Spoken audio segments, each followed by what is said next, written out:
The Lakers have landed LeBron. The NBA's preeminent insider, Adrian Wojnarowski, is here. Tell us everything you know. A 4-year, $154 million a max deal. That's what he can sign in L.A. Likely an opt-out after 3 years that could put him back in free agency or negotiate a new deal. But this is a seismic shift in the league. The best player in the NBA going from the East to the West.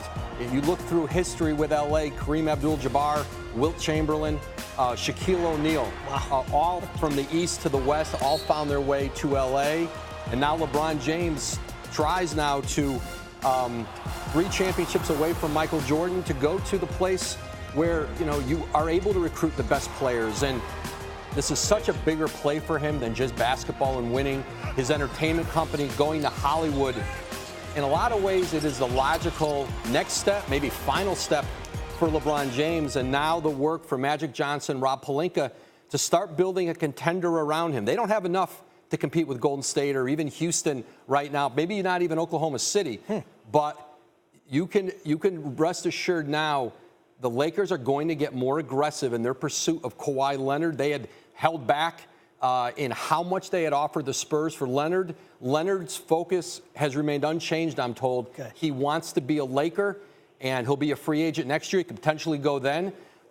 But the Spurs are ready to do a deal if they get the kind of package they want back. And the idea of a LeBron James, Kawhi Leonard partnership in L.A., that sends tremors to the NBA. Let's go macro before going micro. There is so much stuff to talk about here. From a macro perspective, I know you were on the phone just seconds before we came on the air. Tell me the ripple effect this has on the rest of the NBA, this move that you call seismic. Well, first, they have another max slot. They can very easily create a second max salary slot. They talked to DeMarcus Cousins' representatives yesterday. They told them, sit tight. Let's see what happens with LeBron James. Now that they have him, they can, they could use that on a player, a current player. They can hold on to that space. They can sign a player on a 1-year deal and open that space back up next year when Kawhi Leonard's a free agent. Jimmy Butler from Minnesota, potentially Klay Thompson in Golden State. But they have the assets with young players and potentially draft picks, giving future picks to get at Leonard in San Antonio. Boston, Philadelphia have been very interested in Kawhi Leonard, but they know this. His focus is on LA, and those teams are reticent to do a deal, give up a significant amount of assets, and then lose him in free agency, essentially have him as a rental this year. That gives the Lakers some leverage in talks with San Antonio. So I expect those teams to engage. They had gone a few days this week without really communicating, but I am confident LA gets back in touch with San Antonio and tries to see if there's a pathway to a deal. How much could this expedite the process to get Leonard, knowing the biggest fish of all has been captured, and now knowing that is done, with Leonard being the next progressional step, acquired via trade? Obviously, that's the only way you can grab. It's a lot easier to give up your young players, whether that's Brandon Ingram, who was the number 2 pick in the draft three years ago, really talented young forward. His future in LA with potentially a Kawhi Leonard and obviously LeBron. Positionally, that's a player who you would have to put in that deal, and that's a player that Spurs would be very interested in.